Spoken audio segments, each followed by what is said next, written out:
great for God. I mean, it's very beautiful to have us all together. It's really nice, a change, and it's beautiful to get out of the routine and get out of the serious commitments and relax and have a time to kind of just connect. That's why I was a little bit reluctant to start, because I saw you talking to each other. It was very exciting to me.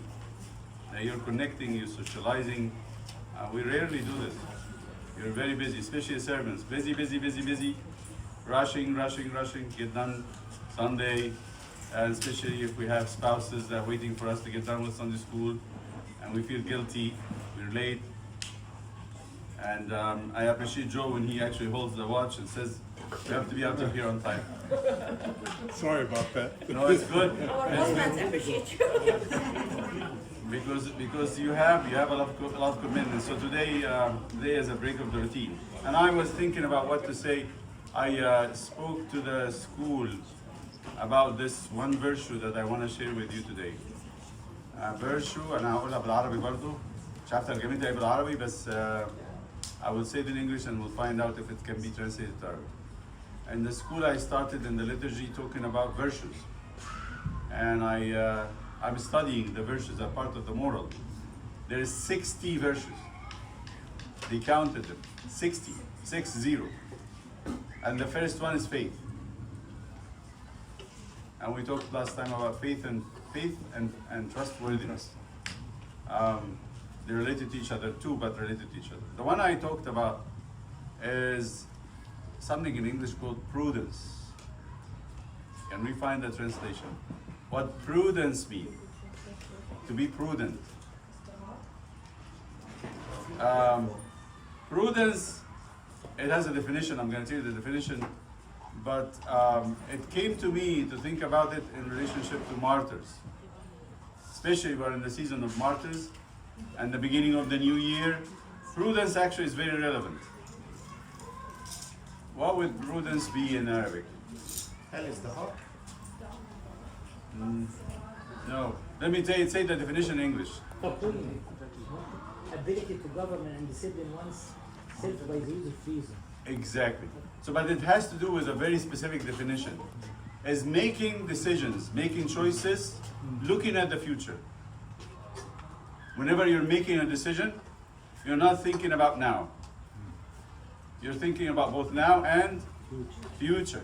At the beginning of a year, it's a very essential virtue. That you're counting your actions and calculating what will happen if I take that decision. What happens if I don't take it? What do I need to do so that decision does not hurt anyone's future or my future? And why I said this to those of you who came to the Vespers of Nairuz. I spoke about a specific story as an example of prudence. Really. Sometimes prudence says, I need to make a hard decision now so that the future will be better. One of the stories I said, and I want to share that with you again, story of St. Marina. Martyrs in general, they did that. They said, better me suffer now and look to a better future than enjoy it now and then end up suffering the rest of eternity. So, St. Marina the monk. Remember the story? Most of us, we know it. If you don't know it, this is the story, short. There was a man, a Christian man who lived in Syria. It's a Syrian story from the Syrian monastic tradition. A man who is a Christian, wife is a very good Christian and have a girl, a daughter. The wife dies, leave him a 5-year-old girl. So he's very dedicated, very devout. He feels like has nothing to do in the world anymore. I might as well go and join one of the monasteries. So he takes his girl, but he knows. In those times, if he takes his girl, they will not accept him. And there's no convents, there is no place to put the girl. So he take her, shave her head, and take her, and he said, from now on your name is Marine, not Marina. Because I want to go and live with the monks, they will not accept you as a girl. So they give him a cell, live there, until the man grows up to be an old man, the little girl grow up to be a very devout, very spiritual, very godly girl. That's all what she knows about life, is living in the in the monastery with the monks, and disguising as a boy, a man. So the older monk dies. They bury him, and now she is left alone by herself in the monastery to be the rest of her life. Because she had not developed a beard nor a mustache, her voice did not deepen. They said that would be the perfect monk. By the way, have you heard about in Arabic they say agrudi, a man who has little virulence, little masculine characters. You trust a man like this around women. They don't have that. So they said this will be a monk to choose to send to the market to buy stuff for us, and he can stay in a house, and we will not be worried about him. So they send him with another younger monk. So they send Marine the monk with another monk to go and buy stuff from the town and bring it to the monastery. So every time, once a month, he will go or she will go spend the night in one of the Christian people who has a family. She's done that many times. This is a true story. And then at one point, the man, the owner of this house, the Christian man, came knocking violently on the door of the monastery, very violently and screaming and yelling. And they opened the thing and he's screaming and yelling at the abbot. He says, after I've done all this good to you, I have never abandoned you in the service. I did this and did this and this. He's listing all the things. You do this evil to me. And the abbot says, oh, come down, what's going on? What did we do? He said, your monk, Marine, got my daughter pregnant. Is that what I should expect from the monastery? No more. And he was just swearing and cussing and cursing and he left. The abbot brought the monk and he brought him and he asked him what's going on. And the Marina did not speak a word. And she did not defend herself. And she accepted the blame. All what she could say at the end of it, I have sinned, forgive me. I have sinned, forgive me. That's all what she said. Then the man goes, yes? That raises a question, Abuna. Why she did not defend herself?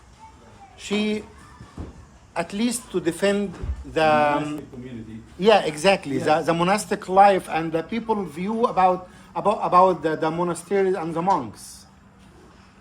I'm with you. That's the whole point of this story. So eventually, the girl deliver a baby boy. They bring the man. He said that when he's swearing and anger and frustration, he said, when the boy is born, I'm gonna bring him to the monastery. We have nothing to do with this boy. It's your responsibility.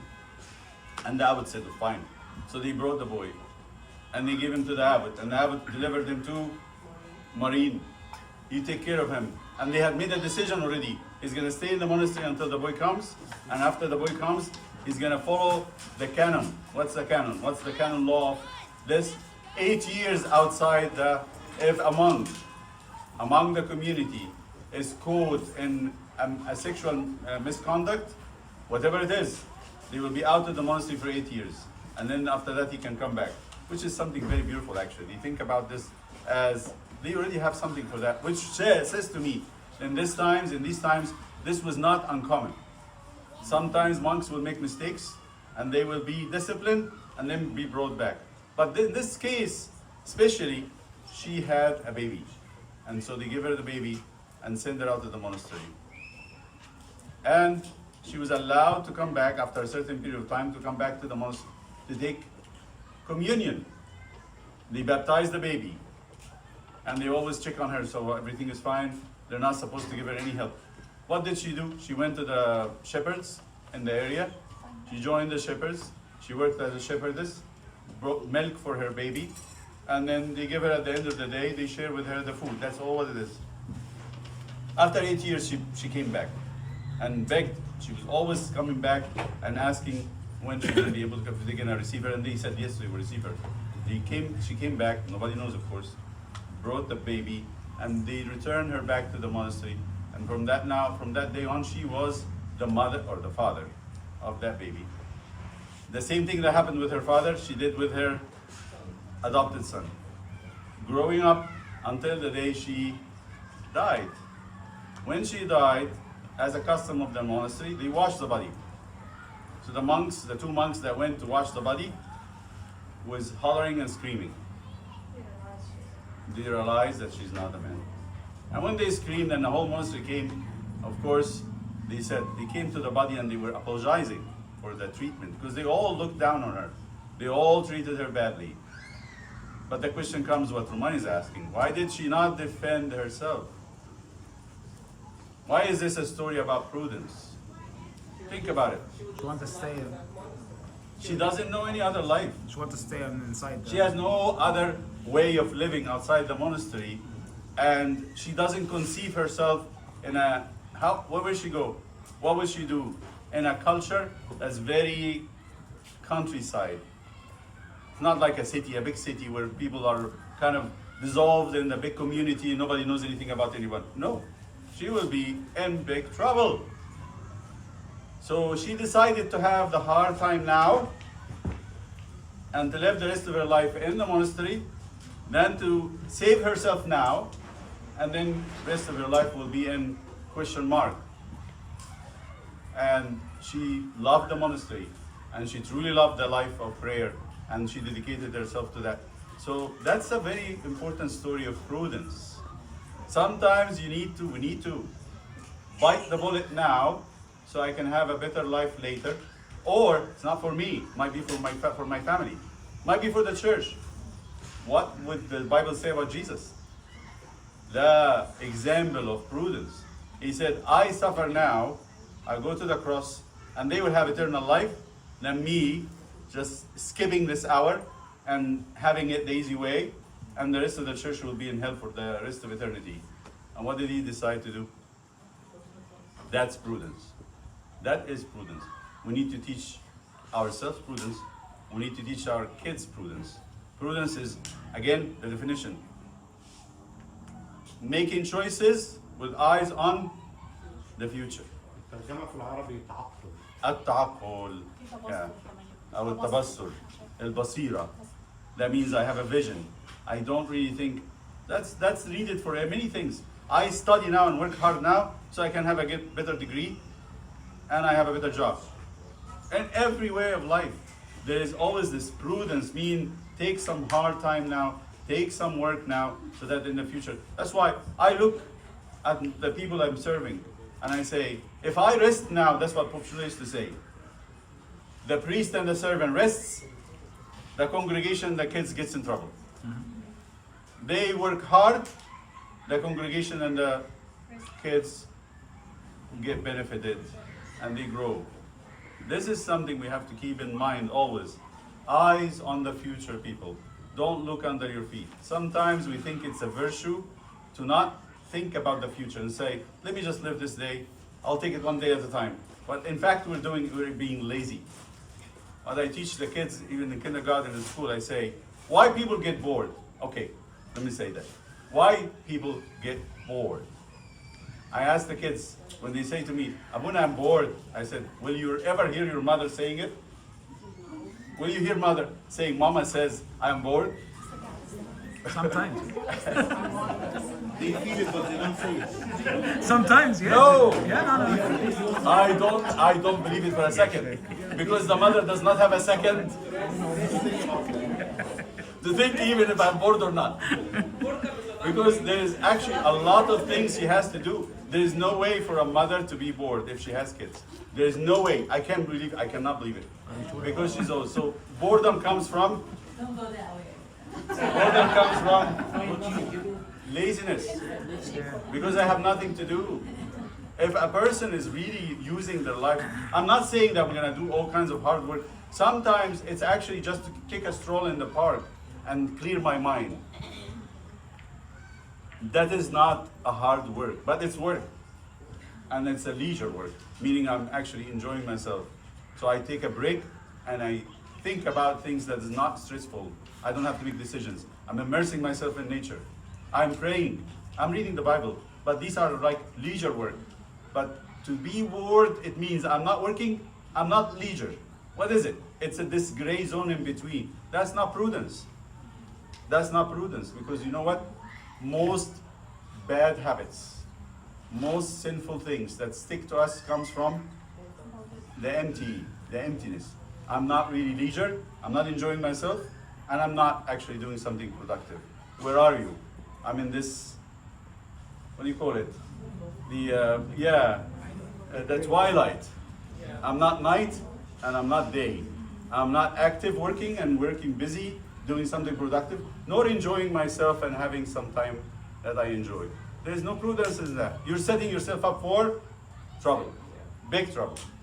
I want to teach us this way. And one of the comments, if you want to work with your kids and say that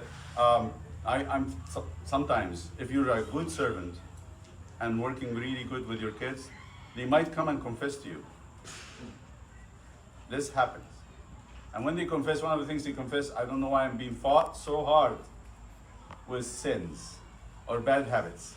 And the answer is, number one reason is your mind is empty. You have nothing to think about, nothing important in your life. You've got into this limbo, in this gray zone, where you're not actually actively doing something or enjoying your life. You're actually in this place where it's like you don't know exactly what it is. So what you say to them, find very quickly something to grab your attention. Something quickly, a study, a hobby. You know, some kids, when they go into hobbies, it consumes them. Find what the kids like to do and then give them that direction. They'll be on it 24/7. That's what all humans are like. So, in prudence, we say, think about something that you would be liking so that after the time is done and you're gonna find yourself busy with your work and family, you have something beautiful and useful and would grow you and grow your personality. By the way, when we focus on one thing, it does not just give us that one thing, it gives us a lot of other things.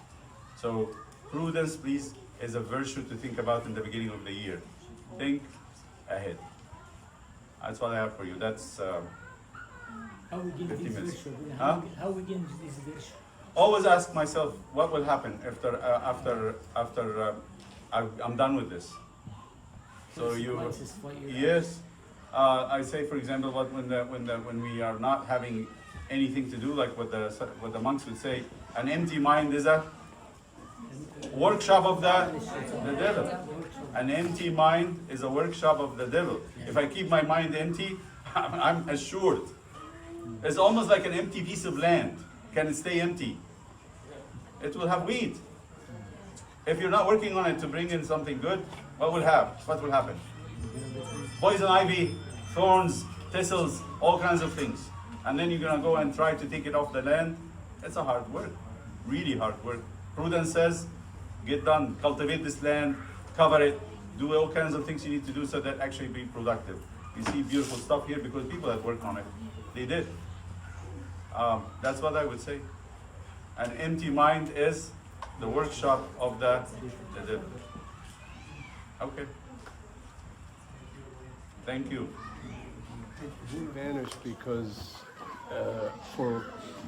I'm done with you kind of thing. So my point is that I just open it up for discussion. It's hard to sometimes balance I need to take immediate action with the long-term consequences of the damage. Not damage, but someone might be turned off from church because of me. It is a tough one, but it has. So that question again, I have a child in service in Sunday school or in the church who is misbehaving to the degree that I have to take an action. And the consequence that I foresee in the future is that they might, from the action I'm going to take, they might actually leave the church. So what would be the thing? So two things. I go back to the Scali, where the teaching of the apostle, they said, if the bishop, this is very beautiful, if the bishop have to excommunicate somebody, you need to visit them and eat with them every week. So although you have cut him off from the assembly, the church, but you didn't really cut him from yourself, like Jesus. Jesus was with the sinners. They were excommunicated from the community. So it doesn't mean that I don't love them. I'm going to be very strict with them and I will show them some harshness. But at the same time, I'm not letting them go. I'm going to check on them. I'm going to call them. I'm going to visit them. whatever I can do. And then after I think they got done with this, and I think the message reached them, I do what? I bring them back. So there's no cutting of ties. Yeah. So here, it's very interesting that what happens, this dynamic, is that you're actually cutting them from the group, but you're not cutting them from yourself. You become the bond, the tie. I always say this when somebody comes outside the church, marry a person inside the church, and the one who comes from the outside the church is coming to the church because of the marriage. So I always say this is dangerous, because the only tie between him and the church, between the other spouse and the church, is the person. If they get in a fight, guess what will happen? They will leave the church. So I always recommend in the marriages, we go mixed marriages, someone from the church, someone from outside the church, get personal, at least the priest, have to be very in touch with the other person and make them feel they are welcome personally, so that there ties both of them to the priest or to the church, so that at least the priest, if they get in fight with each other, the other person can come to the priest and complain. Now I assured that this is prudence. I'm looking forward. Before anything happens, I'm looking forward. What will happen if these two people that got married are fighting? What does prudence say? I need to have a point of contact that's very close to both of them. Now, when things like this happen, the other person who's coming from the outside does not lose the attachment to the church. There's another point of contact. But in any case, a servant, a priest, is a link. It's a link. Think of yourself as a link. And separate yourself from the feeling that I am protected by the group. No, you're not. You're going to always be on your own. And this is important. You're always going to be on your own. There's some loneliness in service. You have to experience, all of you. And you're going to have nobody to support you in it. You're going to be on a limb, going to visit someone who's not good with the group. And that's important. That's actually essential. That's Jesus, right there. That's prudence. Another type of prudence. Yeah. To make a good decision for this situation, as important as the prudence, is also you need another virtue, which is discernment. Fadilatul ifraz. So by this way, you know what's the best action you can take. So by this way, you don't lose the kids, and at the same Right. time, that is you make them behave. Discernment in this case includes prudence. Yeah. Like, when should I do that? How should I do it? That's all discernment. But included it, I'm looking not only now, I'm looking to the future. So it's part of it. But this is extremely essential. Now we're thinking about the new year. Think about how you deal with the kids. And sometimes we get angry, we take things personally. And prudence says, if I react now, what happens? If I get my anger and just feel better. Sometimes I have this happen before. When a person gets himself comfortable on the expense of offending another person. We have that. So you get into a conflict with a child in the class and say, oh, he's disrespecting me, she's disrespecting me. That's big, that's huge. That's not supposed to happen. And then I take a very aggressive action, which is not prudence. Why? I'm gonna feel good now, but if that person leaves, I'm gonna be feeling miserable for a very long time. That's very important to keep in mind. Sometimes we have to swallow it and drink a little water on top of it and calm ourselves down. نفس عميق. نفس عميق. Deep breath and let it pass, because I can take him aside and explain to him why did he have to do that. And reason. Actually, this is the most important thing in prudence. Reason, reason, reason. Don't go emotional. Reason. As tough as it might seem, I have to deal with it sometimes. I get sometimes overwhelmed. I'm not saying that I'm doing this 100%. Sometimes when I get 3-4 things on top of each other, I reach a point and I have no more reason to give it to myself. I have no reason, but it has to be like, we grow in it. It's growing. One time you cannot take it from one person. Maybe a little later you take it from one person, but not from two situations. And then later you can take 3. At this stage, I cannot take 4. لا والرابع هو When اللي it ياخد hits كل حاجة. 4, I'm done. When I'm yelling at you, No, it's been 3 before you. That's it. Okay. على طول بروح في الرابع انا Yeah, there are 3. I don't 3 other know for things I'm Ramadan. dealing with. Okay.